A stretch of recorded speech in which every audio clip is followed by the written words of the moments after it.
The Spanish announce table. Tom, it is a Tim. big day. It is the 250th episode of the Spanish announce table. It is our first big marker number, what would you call that, right? Marking number or whatever, episode since our return from the Spanish announce table 2.0, because we did the 200 when we were still doing it all the time with the NWL. And now it's 250, and we're back, and boy, do we have something planned for you, the viewers / listeners. We always go all out for these shows, and this time is no different. This time, we're going to do a regular episode. I mean, right? Wait, yeah. Did you hear what I said? I said we're going to do a regular episode! Nothing out of the ordinary. It's going to be the exact same. The exact same thing. All right. We are going to tell you what we were up to. Then we are going to give you the news. Like that? Yeah, see? Pulling a little old one out the hat. Oh, yeah. And then we are going to give you our thoughts on pro wrestling, huh? Oh. And even on top of that, I'm going to give you a fun fact. Maybe two. What? I got to trim this clip of it. It's got a little bit of a delay on it. So now if I press the button, it goes. We'll work on that. If that's the worst of our technical difficulties, we'll deal with it. We're used to being a little more problematic with that. But it is our 250th episode. We didn't plan anything big and crazy and special because we have lives and we have stuff to do. And quite frankly, it's an honor that you're getting a chance to watch and listen to this because we're busy. Well, even on top of that, it was a huge week in pro wrestling. So we thought if we took away from that, doing anything special, that would be insulting to some of the big news, some of the big storylines happening as we head into wrestling and the road to WrestleMania. But before we do all that, as we do in this normal episode of episode 250. So let's just roll into it, huh? What? No, what were you up to? I want you to go first this week, Tim. We were actually doing a bunch of like cleaning and stuff around the house, right? Boring stuff, right? Like we're doing laundry, we're doing clean because a bunch of stuff had just been piling up. You ever have one of those where you look around and you're like, crap, I got a sink full of dishes. We've got a load of laundry. We've also got whatever, right? We got to spend basically the whole weekend doing, you know what I mean? House maintenance or whatever, right? We were kind of doing that, right? The whole family. And then we were like, we're going to take a walk. Dogs, right? And so we take the 5 dogs. My wife and I and my son came along this time, right? Now, there's still snow back there in the woods and stuff. For anybody new, we've got some woods out back behind the house. And we're walking back there, and Paseo, Tom, she walks ahead because she's, gimped, right? So she cuts through shortcuts and stuff, meets us on the path, older, and we hear her getting attacked or something, right? You know what I mean? Like something's happening, and so everybody goes running, the dogs included, and I see Paseo and something locked on the ground. I mean, I thought it was a coyote at first, right? And the other dogs see it. They go running up, start attacking it, and it's now 4 dogs on this dog, right? And then it's got Paseo locked on the face, and they're squirming, and they're now dragging. It's the neighbor's dog that I figure out as I'm running. They're dragging that dog. I thought I was like, I'm gonna have to go tell a neighbor that their dog is dead because it was gonna kill my dog. You know what I mean? Like, and so hey, right? But I mean, my body hurt. You ever sneeze so hard that everything hurts, right? You ever have one of those kind of moments?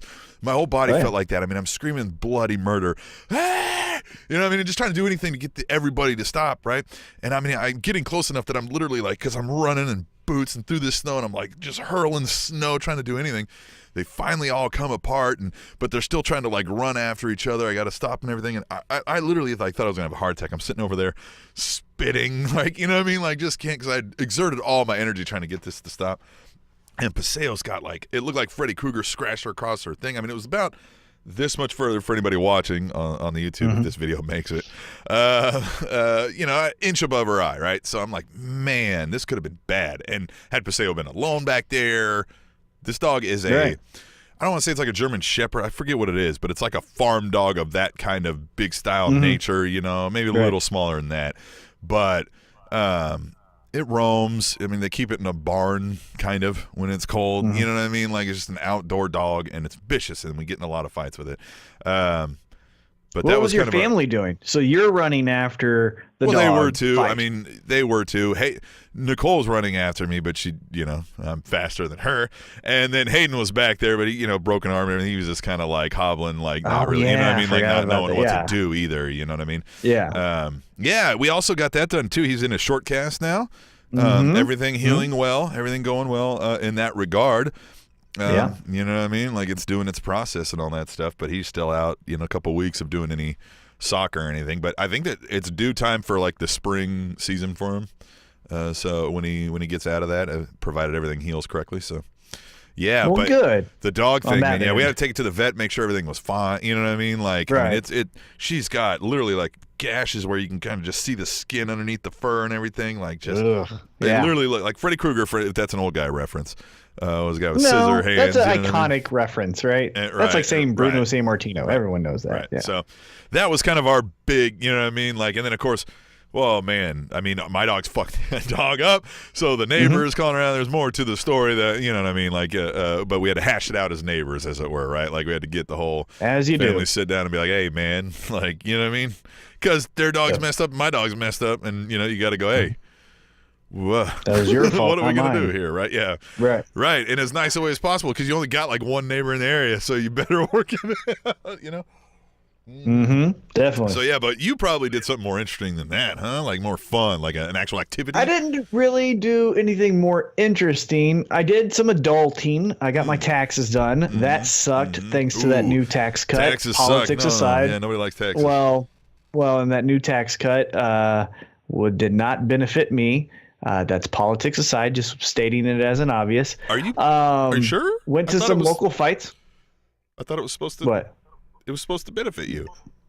No, and I am not in the tax bracket where they thought, the rich people. I'm not rich, so FYI. Didn't benefit Anyhow. us. The cuts were there, but what was offset was a lot of the. I remember you telling me like you couldn't itemize, but we do.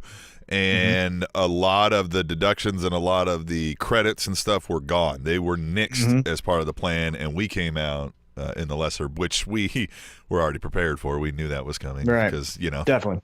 That thing so was I did my adulting. adulting. I got my taxes done. Then some other fun things I did is there were some local fights, some teammates that I've been training with. Fought for the first time and then fought, second or third fight. Okay. That was really fun. It was really good. Kick some asses. But yeah, everyone did well. Everyone did really well. But I fell victim to my first ever incident of what I'm about to tell you. So I've been grappling off and on for about 5 years, right? Actually, a little bit longer. First time I grappled consistently was 2012, but I wasn't consistent like as far as like every day, like how I am now, like twice a week, stuff like that, right? But I've been on the mats since 2012, right? Right. So I have never experienced, other than bruises and cuts, anything out of the ordinary until last week, and it came to fruition this week. I got, and for those of you on YouTube, you will see this, and I will describe it for the people on the podcast. But where is it? I got ringworm. Oh, yeah, you got to bring it back a little more. Yeah, like right up, right there. Yeah, and then turn your arm a little more towards the camera, and we can see. Yeah. Yeah. Right there.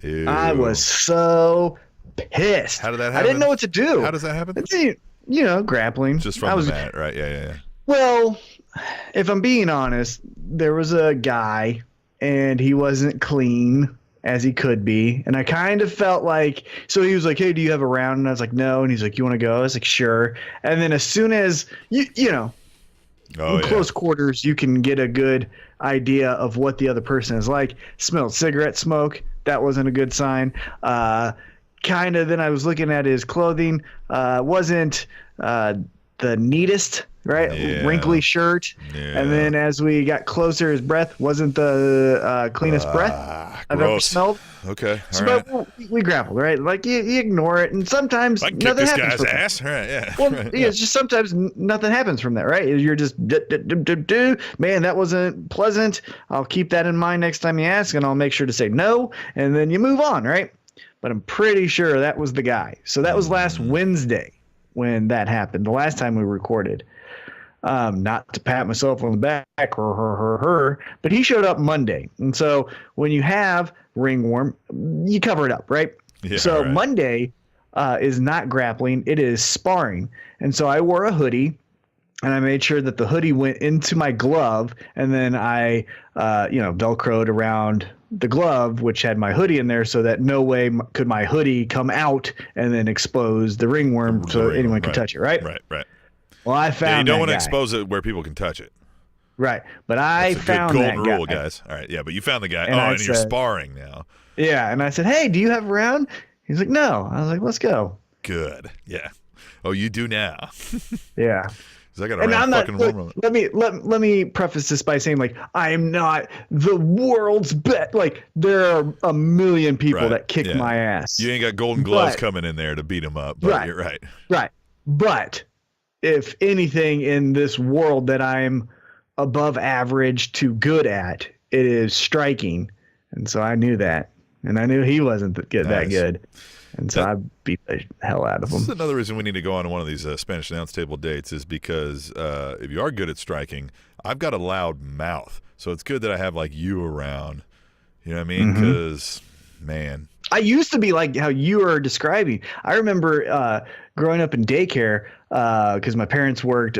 My dad worked nights and my mom worked days, so had to go to daycare, right? And I had a friend named Kenny, and he was big. He was like the Big Show, right? Of like 10-year-olds, Right. And I remember, I used to just put my finger in people's chest and be like, "You ain't doing nothing to me." Yeah. And you ain't. I was the Enzo, and Kenny was my big cast, and I was just, "You son of a bitch, what are you gonna?" And then they're like, "Yeah." I'm like, "Yeah, come on." And then Kenny would just step in. I'm like, "Ha ha!" And Kenny would just, they'd be like, put him in "Oh, a headlock and man, punch him a few times. And then I would make sure to kick him. I always kicked him because I was like, I don't want to hurt my hands. I have shoes on, so I couldn't hurt my foot, I wouldn't think. So I made sure, like, he would always have him in a headlock, and he'd be hitting him in the face, and then I'd stand behind him and kick him. I tried to kick him right in the asshole, like, right as they're getting kicked in the face. Oh, I was a prick. Some people pay good money to get kicked right in the asshole. You know what I mean? Yeah. They pay good money for that. Right? Some congressman. What? I mean, let me tell you, I'll give you some emails. All right. So, all right. So you saw some friends fight. You got herpes. Yep. I got the arm plague. I think they're gonna have to take it off. So that'll be at fun. the elbow. But you can still strike with the elbow, right? Like you can just and we'll see how that elbow, works. right? The elbow nub. Can you just like jab somebody right in the face with that thing? Can you do that? There's a pretty successful fighter, Nick Newell, and he has it at like more of the forearm. Yeah, see, that's a little better because at the elbow you got to get in tight, man. You almost have to expose the body a little, or even your head. You know what I mean? Like you don't have to. That's rough. It's rough. Yeah, but this is a podcast about pro wrestling. Yes. Can you pro wrestle? Just cut off of that. All right, never. Yeah, it's like the opposite of the one guy that used to wrestle, Zach Gowen. It's like the upper body version of Zach Gowen. That's what I'll be after I get my arm taken off. Right. And by the way, for the people with the audio podcast, it looks like a crater about the size of Texas. a little bit smaller than a quarter, but bigger than a dime on my forearm. Yeah, that's what the like size red is. and raised. Luckily, it's red except for it's very bright yellow in the middle, but it has not spread, so that's good. Got some fun creams that I'm putting on it. That's always good, and then wrap it when I go back to grappling. Yeah. Wrap it and grapple. All right, let's Oh, well, speaking of coming back from devastating diseases, we'll hop right into the news, Tom. Right into the news. Roman Reigns returns. Yeah. Hey, what do you think about Roman that? Reigns is back. Okay. Let me say this. His name is Joe, right? Joe something. I don't know his last name. Joe blah, blah. Isn't he? Yeah. Joe Anoa'i, I think it is. We don't fact check. Is that it? Yeah. As I was corrected on Twitter last week or maybe the week before, Rick Rude is in the Hall of Fame. Right. I went on a big tangent about how he should be. Well, he already was. So, I mean, before we get into that, I mean, the discussion was brought up, right? They discussed whether or not to include Rick Rude, right? Like, that wasn't an oversight.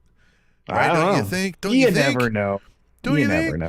You never know. I wonder if like that was part of it. Was like, well, I mean, if we can't have him be a two-time Hall. Be the second two-time Hall of Famer. Yeah. You know what I mean? Right? Yeah, maybe not. Anyway, back to what you were getting at. Sorry. Roman Reigns. Okay, so for Joe, yes, right? I am so happy, ecstatic, right, that he is in remission, right? His family, he's a father, so his children, obviously his close relatives, friends that are on the main roster, all of those people I'm very excited for, very happy for. He looks to be, still in great shape. The leukemia didn't come back, at least for what has been reported, for that long. We don't know if, there were symptoms beforehand, all of that stuff. But for what we know, right, the general public, for what we know, right. It wasn't that long, so he didn't have to suffer too much. Now he's in remission. Fantastic. I love it. I am so happy for him. I wish, and even Emily brought this up, because how he was brought into the stadium, or into the arena, and everyone was cheering as soon as he said he was in remission. Wouldn't it be cool?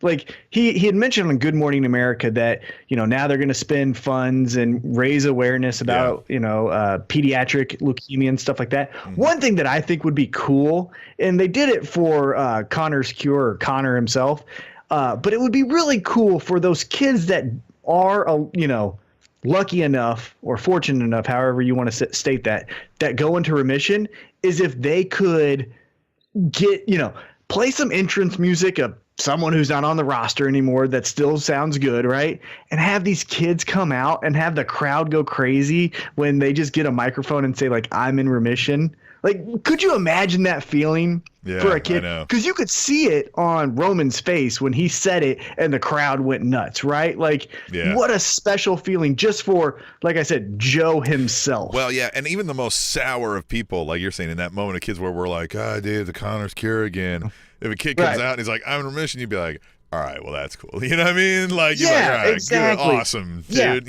Right. This is part of the foundation. What we do is kind of like a reverse Make-A-Wish, and we allow the kid to say his good news, and if they want, he or she, if they want to, do a entrance and get to say the great news, right? I just thought that would be kind of cool. Anyhow, so. Yeah, because that Make-A-Wish always has a bit of a weird connotation, because it usually means like you're gonna die. Right. Like, yeah. And you're always like you don't have, here's your last wish kind of thing. Yeah. Yeah. So that's one side of the coin. And I want to state that is the major side. That is the A side of the coin on my feelings about Roman Reigns, Joe, being in remission. Now, if I'm being completely honest, and I always love to be honest with you, the listener, we have fought, we have agreed, we have laughed, we have cried, we have gone through all the emotions in 250 episodes. Mm-hmm. So here's the B side. I hate it that he is back in WWE. Again, we don't know exactly what it means, right? Being back. Does that mean the next road show in Cincinnati he's going to show up and do a tag match with Seth Rollins? We don't know, right? He was very vague in his details. But for me as the viewer, and him being the main event kind of guy, and he was brought back in that main event opening of the show kind of storyline, right? As that's how I'm perceiving it as I watch this television show. Yeah. It sucks. I don't look. Yeah, I've said this since the Shield days. You can go to any episode. I've always said that Seth and Dean were the two and Roman was the third. To me, Roman Reigns is Lex Luger. There's nothing charismatic about him. There's nothing captivating. His matches are only good, in my opinion. Now, he's a capable wrestler, but the only reason his matches have ever been better than average is because you think that as the established WWE star, the established WWE star will lose this match, right? It's not Roman Reigns. It's the number one guy might lose this to mid-carder, villainous heel, things like that. It's never been, at least in my opinion, Roman Reigns' big match. It was just like, oh shit, are they going to really drop the title from Roman to Kevin Owens or, whatever it is?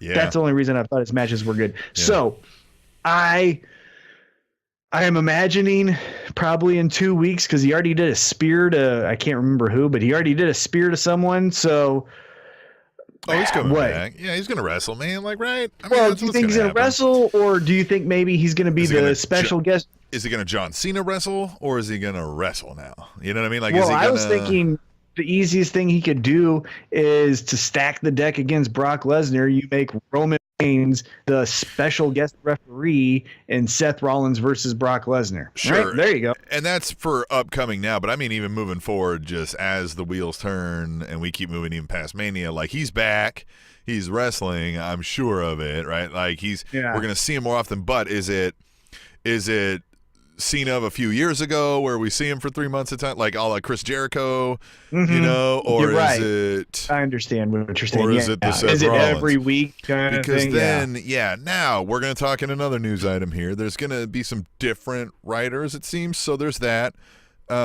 Maybe they can come up with something interesting, but I'm hoping they come up with something interesting for anybody. So if it's Roman Reigns, cool, I guess. Right? Like, you know what I mean? Not my choice, but I think he'll have what they feel they desperately need, and they probably do, is a ratings bump just on his name alone. As much as we don't like it, the general public loves those big stars, the Cena and the Reigns, right? So, you know what I mean? That's what they'll tune in for, and that's why, you know what I mean? Like, that's how that works.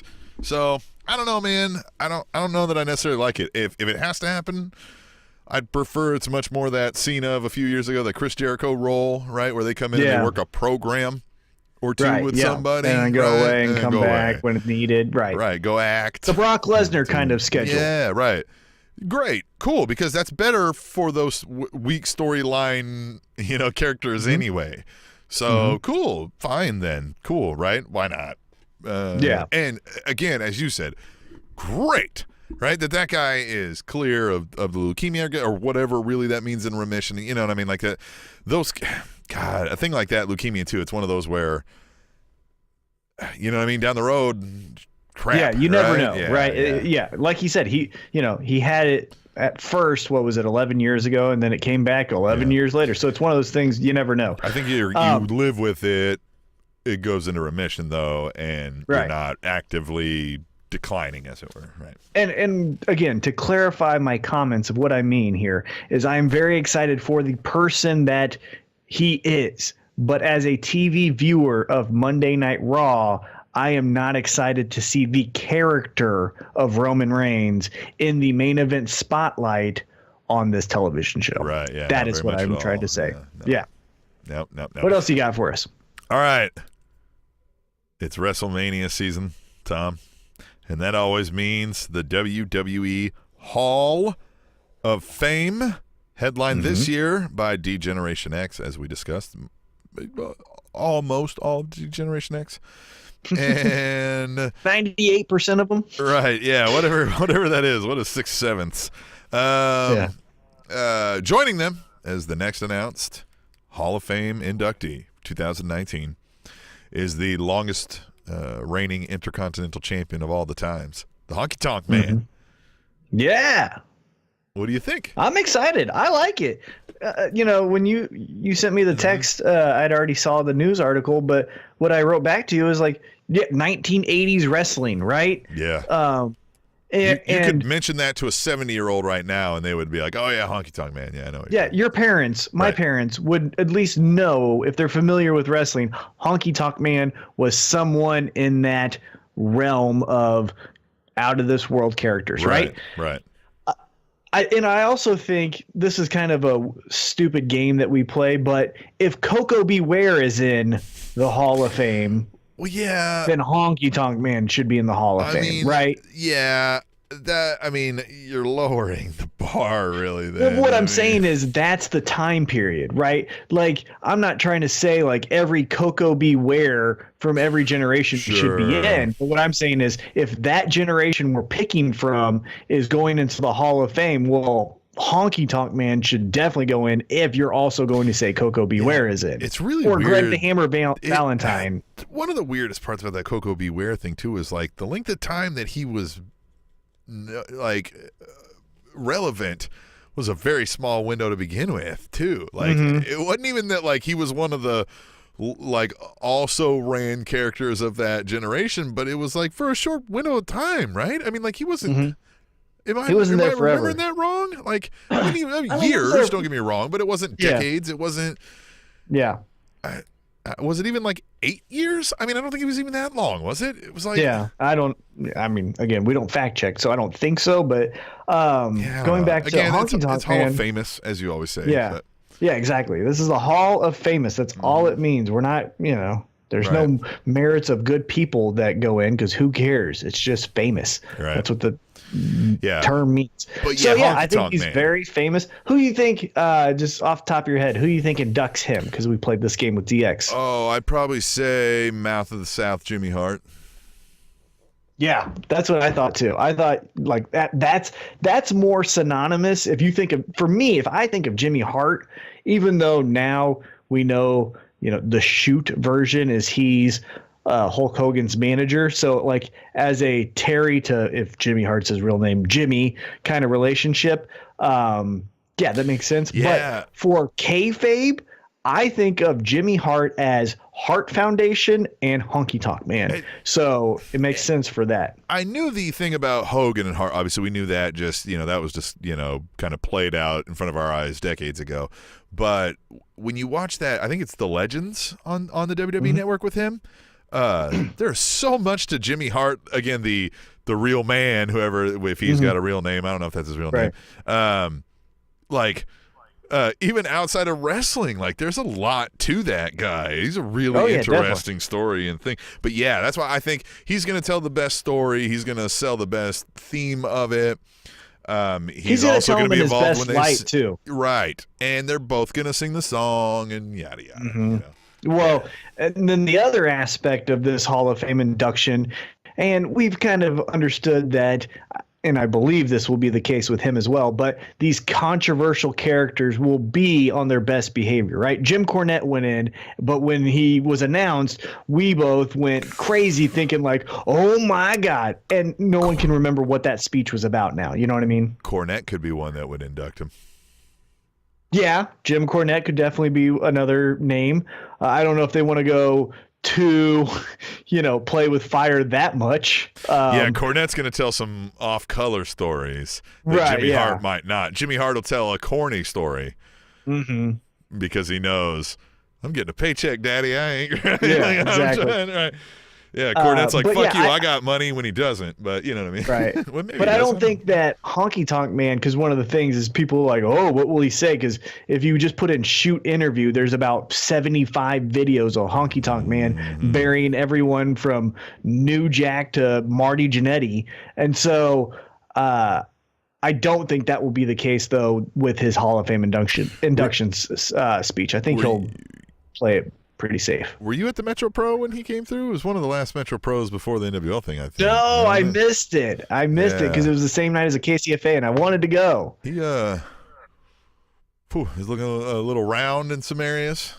Oh, yeah. I mean, he still has the mullet. Yeah, it's not going to be a pretty look. It's not going to be a pretty look at all. He wrestled. And I mean, so did Michael Hayes, though. You know what I mean? He wrestled. And then he did a very disinterested meet and greet, which I wasn't a part. I typically don't do those, but you stood around at the Metro Pros. This was for anybody not accustomed to our stories here. This was a local independent wrestling here in Kansas City that was here for a while, but you could just watch because you hang out and talk to folks for a while after the show. And he looked like he could care less. Like he looked like everybody was annoying him, and he could not wait till this piece was done, and he was like, man, I got to remember to not take Chris Goff's phone call next time. That's kind of what it felt like. Oh, by the way, for the local listeners of Spanish Announce Table, one other thing that I did this weekend is I went to a Journey Pro show at Kansas Hall, 21 and over. Good style of wrestling. Liked it. Good. A lot of familiar names that you're going to hear. Yeah. But it's fun.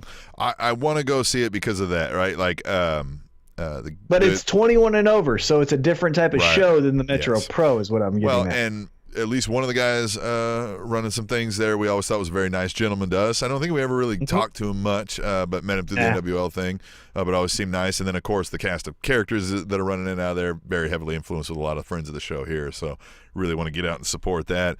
Damn, when my dogs aren't Well, hey, let's transition that into...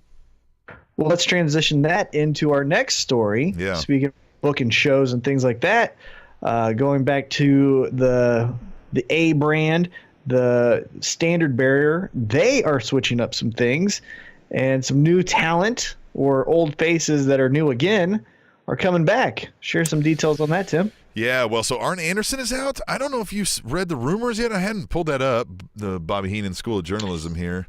But there was like an altercation. What I read with him is there was an incident where there was a disagreement. Arn Anderson, stuck to his guns and said, I feel this way. And Vince McMahon obviously said, I feel a different way. Right. And that led to the dismissal after, I believe, 19 years of Arn Anderson as a WWE employee. That's crazy. Yeah, it was 18, I think is what I did see. 18. Yeah.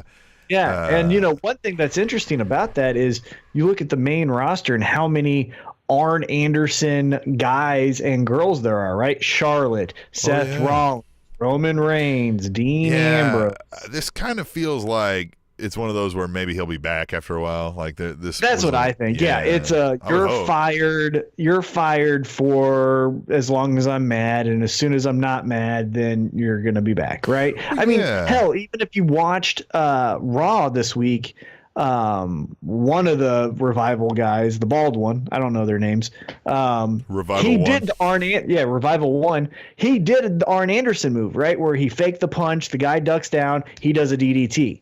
Like, that's an Arn Anderson move. So it's still like, hey, we still miss you and stuff like that. It's just, Well, that's because they're the Brainbusters 2.0, right? Right. But what I'm saying is, like, it seems from the talent standpoint that our dad and our favorite uncle got into an argument at the family reunion, and now we have to act like we don't like our uncle anymore, which at the next holiday party, all of a sudden our favorite uncle's back, and hey, everything's good again. Well, yeah, because some of the folks we know have spent some time in and out of the WWE arenas and stuff like that, and some of their things, and had some stays in the performance centers and the NXTs and things like that, and they talk of Arn Anderson in that kind of light. Like, yeah, he was, I don't want to say harsh, but like demanding and could be rough. But was always like good and respectful, and was just like led by example, and was super well respected, and everybody was like worried about not pissing off Arn. You know what I mean? Like, just, you know what I mean? Yeah, I don't know. But with that said, who's coming back to WWE, which I think is an absolutely stupid move. Yeah, this is interesting. Bruce Pritchard. For those of you who listen to the podcast, that's the Something to Wrestle with Bruce Pritchard. Former WWE creative member for what seemed like an eternity. Was fired in the mid-2000s. Now it's 2019, and he's back. And I'll tell you my instant reaction. That is dumb. Dumb. Well, yeah, because like he didn't go into Impact and turn things around when they sent him there, right? Like they didn't like it. Just his podcast is amazing for what it is, right? That running memoir of the heyday of pro wrestling, right? Like the biggest booms. And he's an interesting person, right? Right, exactly. Yeah. And it's very well hosted. Conrad Thompson's very good at what he does. Definitely. They get combative, which is fun to listen to. His stories and impressions are funny.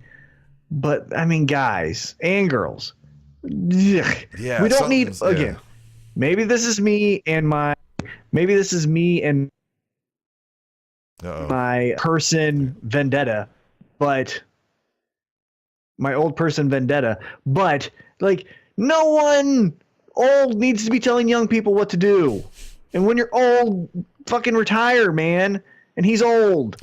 Yeah. Like, I'm tired of this. Now, to that, all new producers now are Abyss, Sean Jabari, Shane Helms. Who else came on recently? I think Steve Carino is in there. So it is that kind of like they're older, but they're not we were here old. In the 80s and 90s also old. Right. Yeah. Right. It's not hey, you know what got Ultimate Warrior over? A big body splash. Right. Like, it's not that old. It's guys that are done in the ring now, but they've just recently been done in the ring, right? So they're able to share their very recent wisdom, and they managed to work and make a living at only pro wrestling for whatever it was, 20, 25, 30 years, right? So, cool. That's the old you want. You don't want I did that, and then for 20 years, I sat in an office, and then for this next 5, I've been going around shaking hands. Like, what the fuck are you talking about? Yeah, I don't. And just, again, I have an old person vendetta, I really think. I'm starting to come to terms with that. But I don't know, man. Shut the fuck up. Like, because you know where that leads to, in my opinion, is when you have the ear of the person that is the decision maker, is then you go to, well, hey, if this kid can't get over, why don't we just get a call to fill in the blank and have him come back for a shot? And you're like, that's what we're tired of. Mm-hmm. That is what at least for me. Maybe I'm just speaking for myself, but I feel like I'm speaking for more. But hey, you know who was great once upon a time? This talent. Now we're gonna bring him back. Here's the reason you don't need Pritchard on is because if you go back and listen to his podcast several times, he will mention that he still to this day believes the Red Rooster was a good gimmick and Terry Taylor fucked it up. Yeah. Fucking come on, get out of here. That had he sold it right and been into it more, it would have been a huge success. Yeah, get out of here. Get out the door. All right, we're going to get out the door. We are going to take a break. It seems like we might need to do a little pause on the Skype and reset. We're getting a little choppy here between each other. Maybe we'll do that.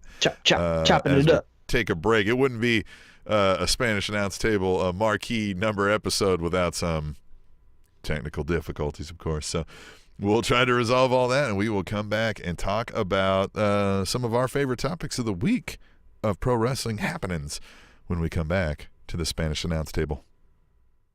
Fun fact, Steve Martin, Martin Short, and Tom Hanks have a regular colonoscopy party. They get ready together overnight and share a car on their way to get colonoscopies the next day. The Spanish Announce Table. Hey, Tom. Hey, Tim. It is episode 250 of the Spanish Announce Table, and we're here for a regular episode for that ass, Tom. Nothing out of the ordinary.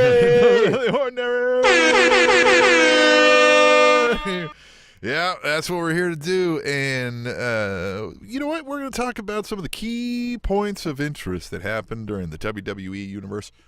This week's representation thereof. The biggest story is it was Flair's 70th birthday. I mean, they're talking about it on sports radio. They're, you know what I mean? Like, they're mentioning this all over the place. They're selling it left and right. It was odd that it was coming on last, and then we figure out why. It's because Batista beat up an old man. Yeah. So, I mean, let's first clarify. I think, the news of Roman Reigns was the biggest because that is real-life story. Right. Storyline purposes, Ric Flair was going to be the biggest thing, right? Now, I thought it was closing the show very similar to like when they did that Hogan birthday celebration, and then Brock Lesnar came out and was like, "Party's over, old man." I thought it was going to be Becky. Right. Thought, Yeah. right? But then Cena came in, and then that was okay. We get it. Right. Yeah. Yeah. Like you said, Becky, right? But then they kind of, and we'll get into the Becky thing in a little bit, but they kind of blew their wad early with Becky getting arrested, right? Right. So then I was like, well, okay, Ric Flair's 70th birthday, maybe Becky gets out of jail, and then Charlotte's there. That's something, Stole a right? car, drives up, something crazy, right? Stone Cold, right? Yeah, right, something like that. But I will say this. My initial reactions of the Batista surprise beatdown of Flair and then call out of Triple H. So first, I thought the way that we went backstage and a cameraman was shooting a cameraman getting dragged by Batista felt, as one could say, maybe it felt raw. Right.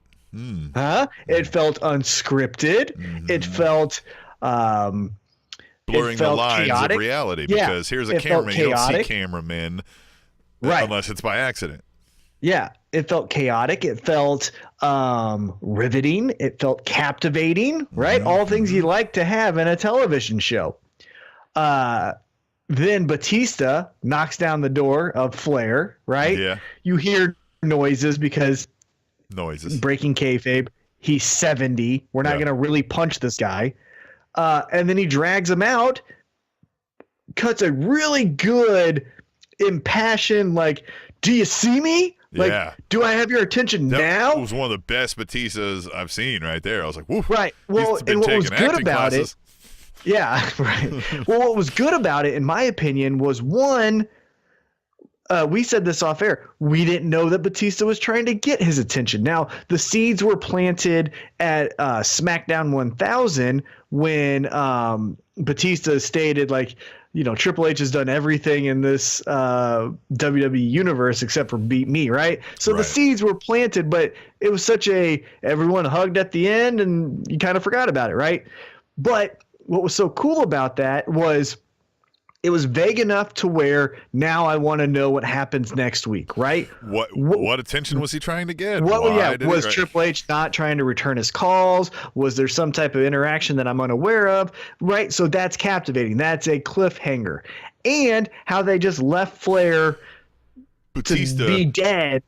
Batista was really mad that he wanted to be an NXT coach and Hunter wouldn't let him. Yeah, he made Shawn Michaels the NXT coach instead. And he was like, you know what? I'm going to take out one of your heroes then.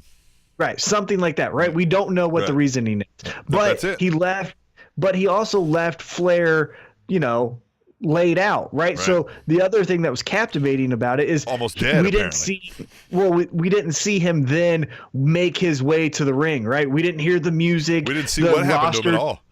Right, yeah, the roster didn't part, and then he walks down to the ring, and we have this big blow-up, right? It was Triple H now running after Batista. Right, yeah, we don't know if Billy Gunn picked him up in a getaway car and they bounced out of there.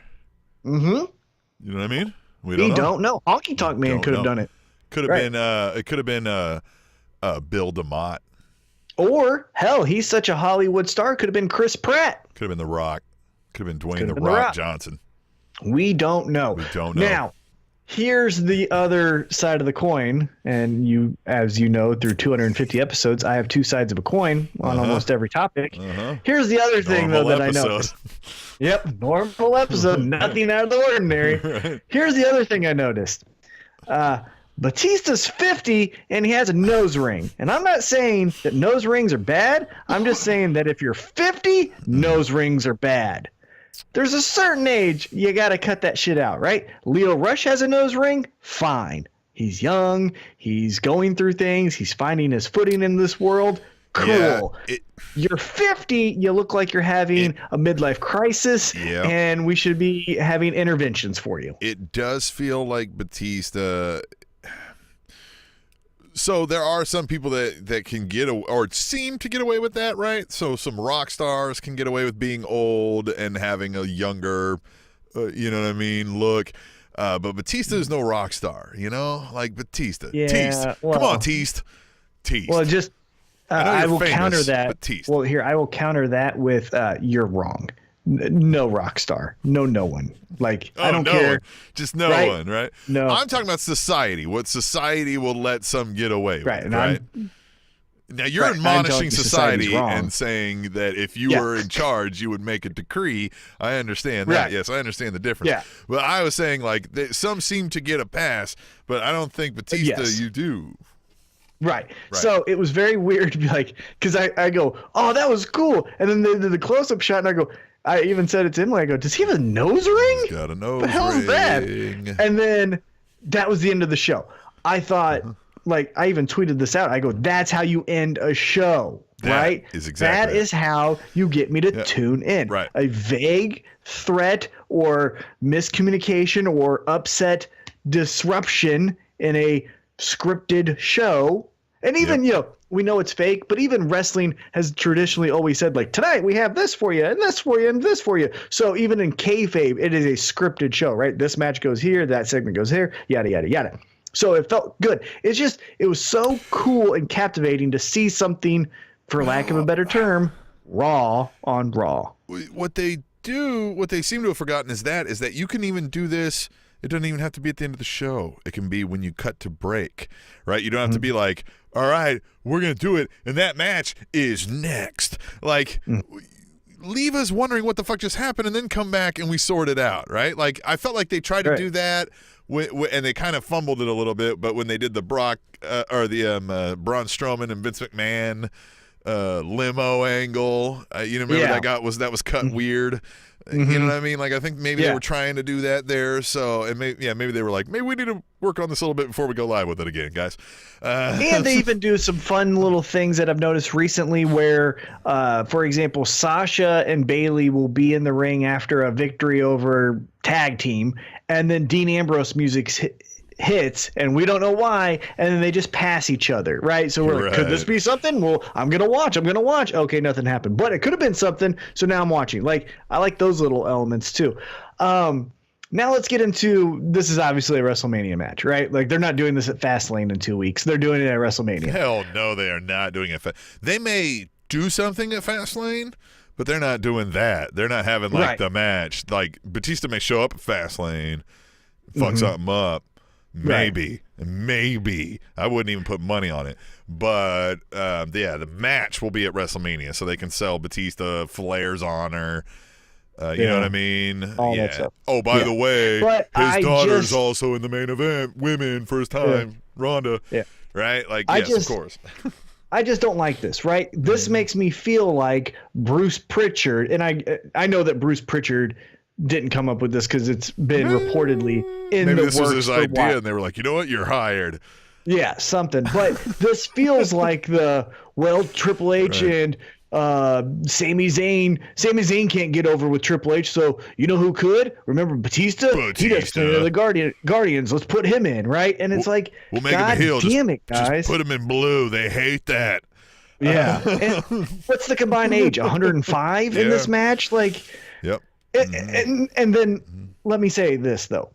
Like, it's not going to be horrible. It's not going to be Great Khali bad, right? Because, like, Sting and Triple H at WrestleMania did plenty of fun things, right? DX came out, NWO came out. We don't know. Randy Orton might come out in this match, and they might do this whole evolution thing, and we'll see where his alliances lie. You know, we don't know. But they'll have enough fun tricks in the bag to make this passable. I'm just saying, I'm almost tired of the Triple H WrestleMania match, right? I absolutely am. Yeah, I grew tired of that one after the Undertaker series, I think. I grew tired of it after Seth Rollins. I felt like Seth Rollins was the pupil of Triple H. It made sense. Now, Seth Rollins had a knee injury, so the match was kind of lackluster. But, like, that was a good farewell to Triple H, right? His last pupil defeats him, and we go into the sunset. Trips, though, it's been going a long time, and he's one of those guys that's fucking in shape that this could go on for a while if he wants it to. and he's got But the I power. don't want it. Like, I know every you story don't. has been told. That's what I'm saying. You don't, but you don't. He could wrestle easy another 10 WrestleManias. Easy. I know, but I'm saying and shit, every story has been told. But that's what sucks about it is he could do easy 10 WrestleManias. He could probably do 15 if he wants, and he'll have the power. And holy fuck, how many WrestleManias will he have been in it for fucking ever? Then at that point, they'll all have sucked. Like, Yeah. I don't Well, know. no, they've not all sucked. No, they. From this point you mean on, they will have. Yeah, from this point on. Yeah, I agree with you. Yeah. He'll have I more just get- sucky WrestleMania past over the hill moments than he did prior to it, and then we'll be like, nobody will remember what he really was. All right, whatever.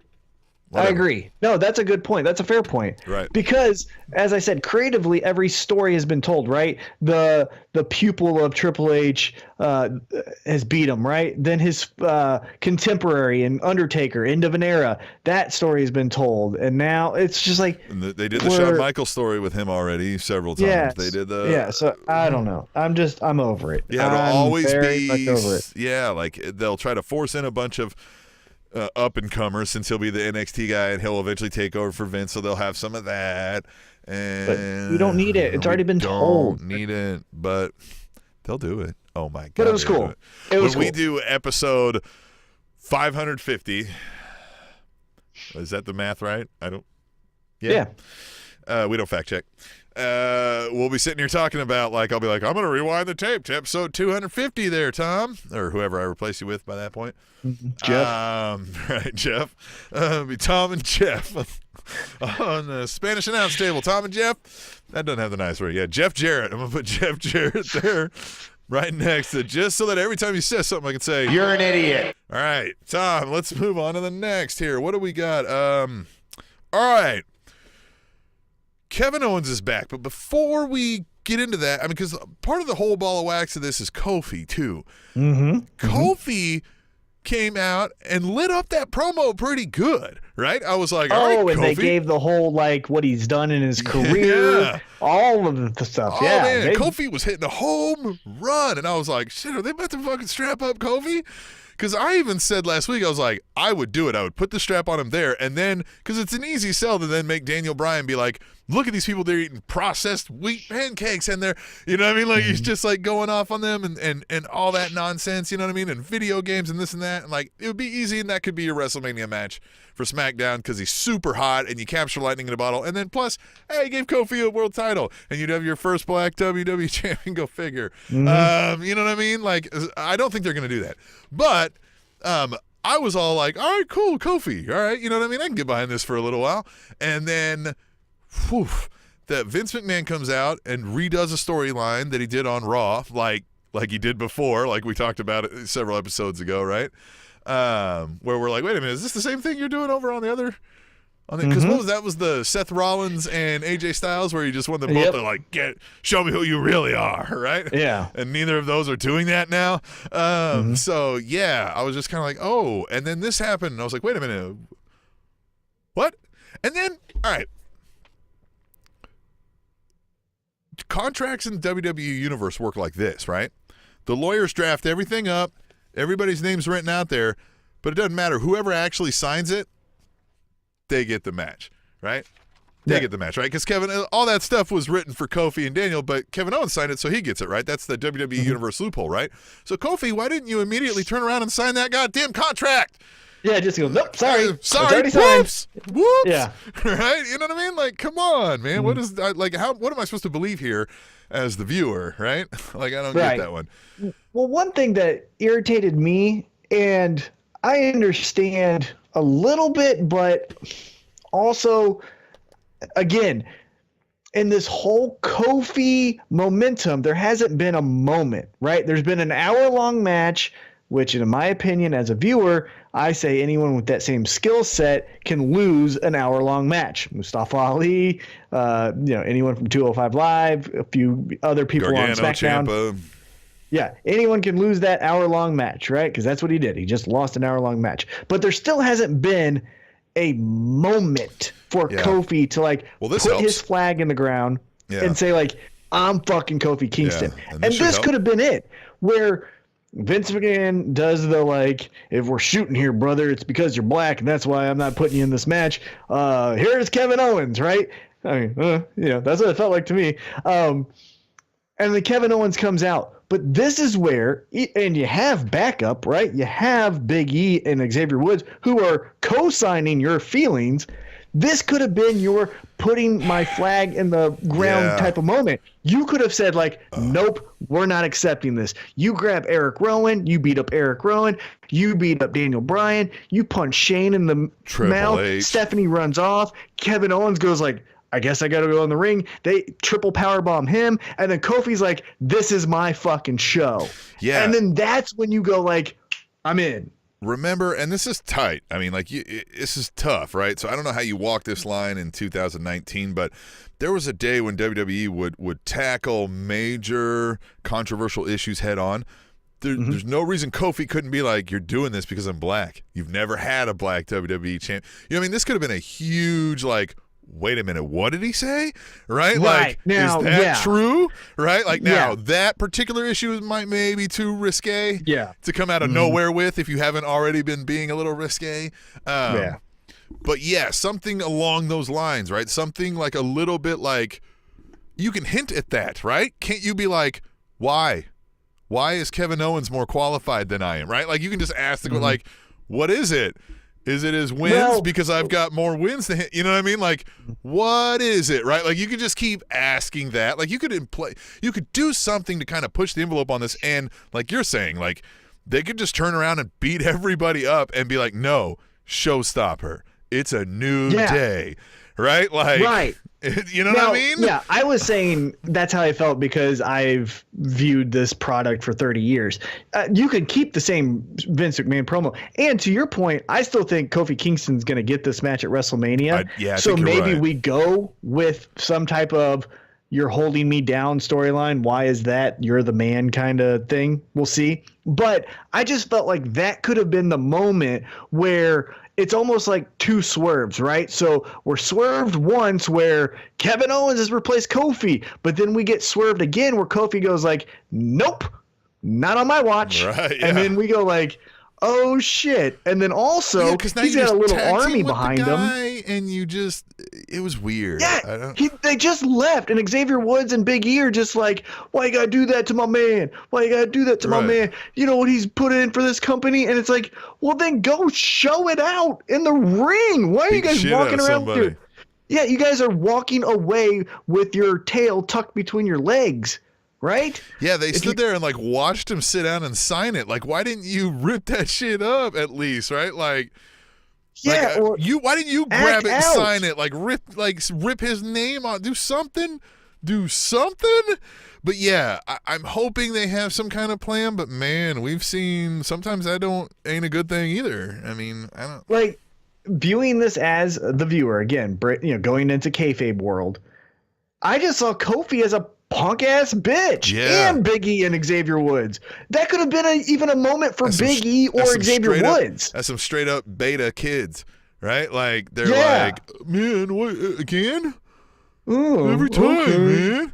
This is so dumb. Man. Nothing ever goes Kofi my way. Shucks darn. It was like, man. Now that would have been one thing if like we saw that and then later in the show we see backstage and they're still doing it and Kofi's like, nah, you know what? He finally comes to, and then he's like, nah, remember when you came to me and bring back like the way it started where it wasn't necessarily the New Day. It was kind of like, what is he doing? Is he recruiting these guys? Be like, you had a purpose and a vision. We got away from that. It's time to get back to that. You know what I mean? That's like, and just switch them up. Just become completely like how the Usos changed. You know what I mean? You could switch up the New Day into something totally different off of that and have Kofi kind of leading the charge for a little while. Absolutely, that would be money. But yeah, and to even go a little bit more on to this point before we go into the next story, let's fast forward into that episode alone, and in the main event, Kevin Owens gets the pinfall victory. You could have, and in my opinion, if I'm writing this, because I think I'm better than you at storytelling, I would have had Kofi get the victory. Nothing special in this episode. You know where it's coming from. you could have had Kofi get the pinfall victory over Daniel Bryan to then further his point that says, I have, 3 now victories over Daniel Bryan in tag matches, albeit, but I have, and then the gauntlet match as well, but I have 3 victories over Daniel Bryan. Kevin Owens, you couldn't even pick up the victory in our own match. Yeah. I'm the man that should be fighting for the title. Right. Nope. You gave it to Kevin Owens, and then they kind of just stared at each other and go like, oh boy, isn't that something? Yeah, we both want the same thing. That was awkward. It really was, and I don't get it either. Yeah, misfire. All right, yeah. I mean, we'll see. Now, Kevin Owens, right. better shape. On the other end of on the other end of the coin, right on the other side of the coin. Gonna be completely honest with you, I like it. I like Kevin Owens more than Kofi, so I'm okay with it. Like, I mean, he's a better pro wrestler than Kofi. I don't know that I mean, like, I was getting into the hype. I was getting in the hype and interested to see where this was going. And I thought, hey, Kofi and Daniel Bryan are going to be able to put on an amazing damn match, and I'll be interested to see which way they go. So it kind of left me being like, all right, but I kind of know how Kevin Owens and Daniel Bryan are going to wrestle. You know what I mean? Like, and I know how they're going to tell this story. Now, maybe I don't know. Maybe I don't, because they're both in completely different characters than they've been in for a while. Oh, man. And just imagine Daniel Bryan talking about the gluttony of America represented by fat-ass Kevin Owens. Who's looking better? Right there. Who's looking better? He got his arms jacked up a little, man, and he's still fat a little bit. But he's still fat. Of course he's still fat. Yeah, he's fat. Of course he is. But he's not as fat as he was when he left. Yeah, but he's not as fat. That's like saying he's not as fat, and he bulked up his upper body a little bit. So that's a good combo. He lost a little here, and he got a little up there. Right? He looks better than when he left. That's like saying, hey, I wasn't speeding that much. I was only going 95, not 100. Give him something, man. Come on. No, he's fat. In a business that you're supposed to look good, he's fat. He's fat. Fat asses. Oh man. No, I'll give it to him. I'm still trying to lose weight too. I'm fat as well. But anyhow, let's get into the next story. What do we got here? He's still a fat bastard. Becky Lynch is arrested, right? They said don't come here. She came. Well, yeah, right. They said don't come around here, and she came around because that's what the man does. I just still okay. So some of the takeaway here is Ronda Rousey has laid the title, relinquished it, right? Relinquished it. Now, did she ever come out and say that? No, but that's what it was implied. Right, that's what's implied. Alexa Bliss co-signed it with saying like I'd never laid down the title and leave it for. Charlotte said it too. Right. Yeah. No, I know that's the implication. But I think they've stalled some time to be like, we've called Ronda, blah, blah, blah, but I like the I don't like the idea of her, like begging for things, but I like her being like, no, this ain't right. I don't want, like, you're not just going to, like pick and choose, throw this crap around. Like, this isn't what this is about. You have this, man. I'm not any part of this. You know what I mean? Like, you come at me professional and right the way we contracted things up, right? If they sell it that way, much cooler, right? Like, nah, this is garbage. I like the line. Right? Yeah, I like the line where she said, like, I'm not your worker. I'm Ronda Rousey. Like, this is a mutual beneficiary contract, right? We're both benefiting from me being here. You're getting money and I'm getting money. Like, let's keep that going. And I liked her. She's not doing it great, but she is doing a very good middle of the road, right? Like, I'm here to face the best. And in my opinion, Becky's the best, but I'll still beat up Charlotte. And then she even just said, like, just make it a triple threat. I'll beat both of them. And so she's doing her character really well. It makes sense for what they're trying to say, right? Charlotte's nuclear heat. Becky is the most over talent in pro wrestling right now. And then you got Ronda, who's the supreme athlete, or, whatever we're saying there, the champ. So she's doing well. You know who we just mentioned about how Vince did the same storyline now, but with Kofi? You know who's starting to look like a real bitch? No, not bitch, but like lesser thans? is Shane and Stephanie, right? How many times in the history of the McMahon, whatever we're telling, has Shane and Stephanie stepped to their dad and like, no, we want to do it our way, right? The invasion, other storylines, right? But now this time, Vince goes out there like, God damn it, I'm tired of this shit. This is how my company's gonna be ran. It's gonna be ran this way.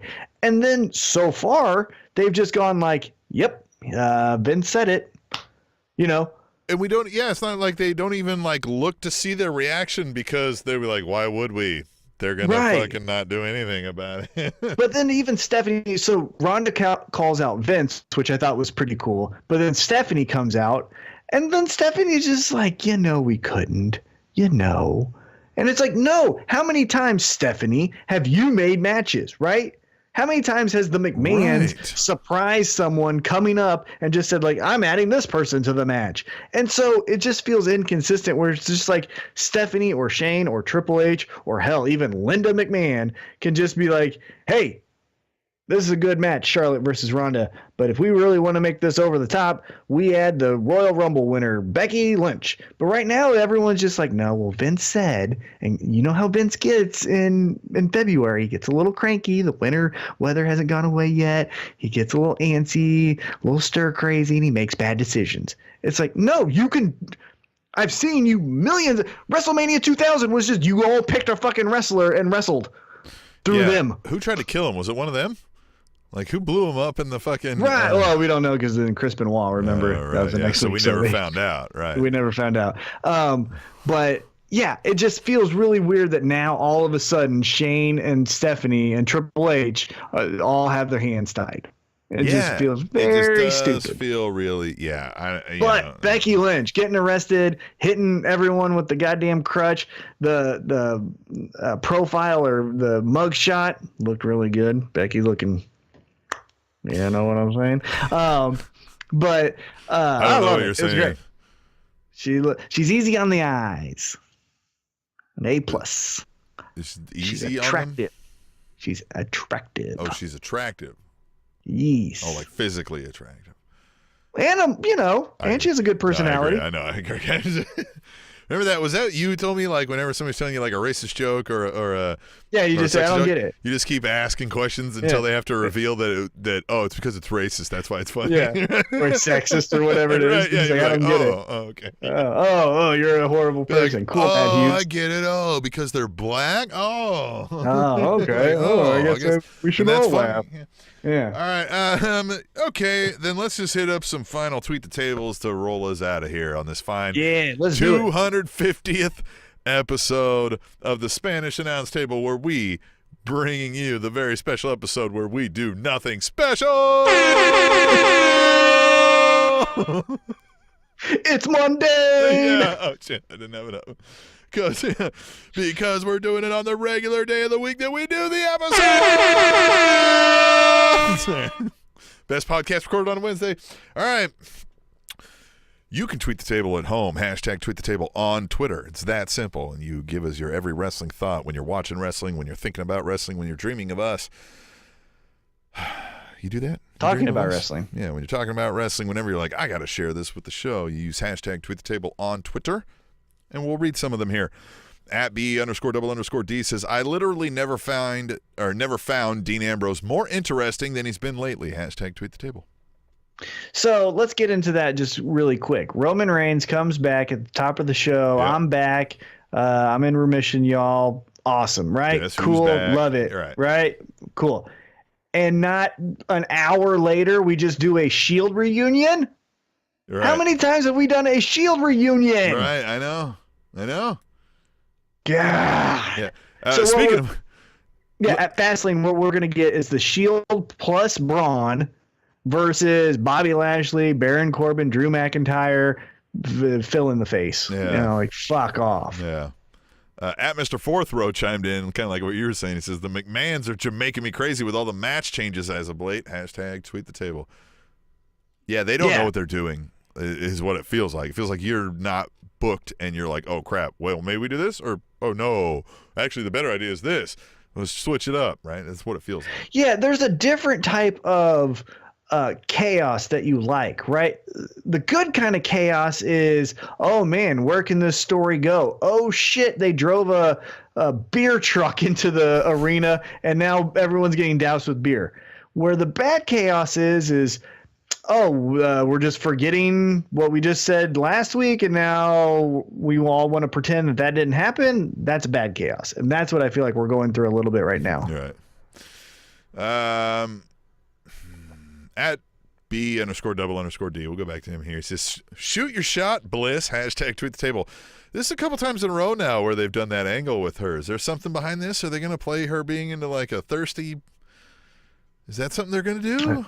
Or is that purposeful? Or did it just happen? Know. I don't know what we're doing with her. Maybe she just. Maybe she's like, hey, we're just giving them bullet points now. She's just like, hey, this is her idea, man. I just don't know what we're doing with her because if we're breaking kayfabe, is she still not cleared? Because the moment of bliss is just falling flat. It just feels like we just need to tell a story and have a middle person, and it's just going to be her this week.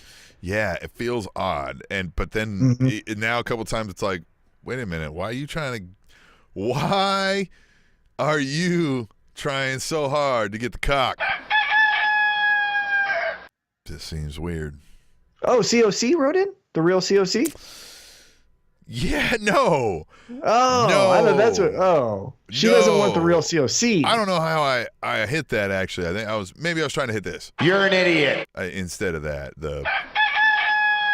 right. Oh. Right. Oh. Yeah. Thought we had a tweet table from the real COC. No. She's a big fan of roosters. At Katie First Lady says, hey, if WWE can do it, we can make the same joke, right? Like, yeah. You know what I mean? Yeah. They did it a lot longer than we did, too. They brought an actual rooster in there. At Katie First Lady says, HBK looking like Zeb Coulter now. # tweet the table. Yeah, and can we just, I don't know, Sean, hey, I'm glad that you grew your hair out. I'm glad that you wore a hat. But I don't need to see it again. You ruined it. You ruined it with the Saudi Arabia show. You ruined it. I don't want to see it. Hey, I hear you're working down at NXT. Everybody coming out of there seems to be doing really well. Stay there. Keep man. working hard. Fucking great job. And we talked about that all the time, though. We were like, how can Matt Bloom and how can Hugh Morris get these guys over the hump of being main event level superstars when those guys weren't main event level superstars? Well, now they have guidance of Triple H and Shawn Michaels. Hey, you know what I mean? Like, they took our advice. Because, you know what I mean? After doing 250 episodes of the Spanish Announce Table, they realize these guys know what they're talking about. And that's why we just keep doing what we're doing, like we're doing on this not special episode of 250. At B_double_D says, Sting looked at No Way Jose like, and you are? # tweet the table. And he kind of hung around Bobby Roode, which I know they had their TNA days, but it was like, hey, man, why don't you make yourself to, speedy up to the ring there, pal? Sting was probably just hanging around. He's like, hey, man, you still do the cocaine thing? All right. At AA. Allegedly. At AA_WI. I have no clue. I was just making that up. I have no clue if either of those guys do cocaine or not. If you guys do, tableshow@gmail.com. We'll get you on the episode. At AA_WIR says, do we like or not like the new automatic rematch clause? # tweet the table, which is now the no automatic rematch clause, I'm assuming is what he means. I like it, except that inexplicably some people inexplicably just get one still. I don't mind somebody getting one, but the point is you're supposed to tell me a story, not just be like, gotta. Every championship match that we have has to happen at least 3 fucking times. Yeah. Like right. God damn that's it. the part that sucks. Yeah. Oh, by the way, we got 21 fucking titles now, and so that's all the shows are going to be. So yes, I like it. I wish it was even. You know what? I wish it was even more. AA. And final one again at B_double_D says, got to admit, Truth doing the "what would John Cena do" is hilarious. # tweet the table. That was a good line from Truth when he's like, I grew up as a kid watching my hero John Cena. That was fun. I was like, all right. The Santino role is done well by Truth in those moments. Again, if they're quick, right? He gets in there, one joke.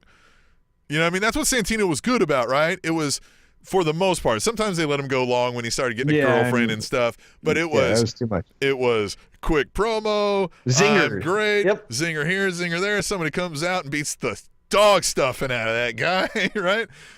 Or he comes away with a, whoa, look at me, right? Because he's still a good wrestler, you know what I mean? Like, and Truth can pull that off too, right? He still can go in the ring. So, yes, that's a good role if done quickly, short bits like that, and a dance break thrown in between there, that kind of stuff, you know? And I like how the match was told where it was really a match between Ray and Andrade, and then R-Truth just happened to get the victory. Yeah. If you could keep doing that, this is my thought. When he said the whole John Cena thing, and I'm going to honor John Cena, yada, yada, yada, let's just go all the way, right? The U.S. title's never featured every fucking week. Right. So let's just keep doing the open challenges in a segment that doesn't mean shit at WrestleMania. R-Truth comes out and goes, this is the biggest stage of them all. Of course, you got to have your U.S. Title, open title, whatever thing. And John Cena goes out there and wins the U.S. title. And his name is John Cena! Right. Just like that. Yeah. You know? Have him win the U.S. title and then have him lose it at SummerSlam because fucking no one defends that shit anyhow. You know? Right. Yeah. he needs to recover from losing to Undertaker in 4 seconds from last year. True that. From out of nowhere. Or what if he loses to R-Truth? And he would. You know he would. You know he'd be like, fuck it, I'll go there and do it. I'm done. You know, you fuck. Carmella can grab his foot. God damn it, let's do that. I kind of want to do that now. Hire T-Mac. Yeah, that'd be fun. Just do that. All right, just a regular episode 250 of the Spanish Announce Table is drawing to a close. Tom, any parting words for 250 episodes deep? So deep? I mean, we'll be back next week. Right, because just a regular episode where we are doing nothing special. All right, so on that note, we will get out of here like we always do and come back for another episode of the Spanish Announce Table. Fun fact, in 2013, the state of Colorado switched their mile marker 420 to 419.99 because people kept stealing it. Yeah. The Spanish Announce Table.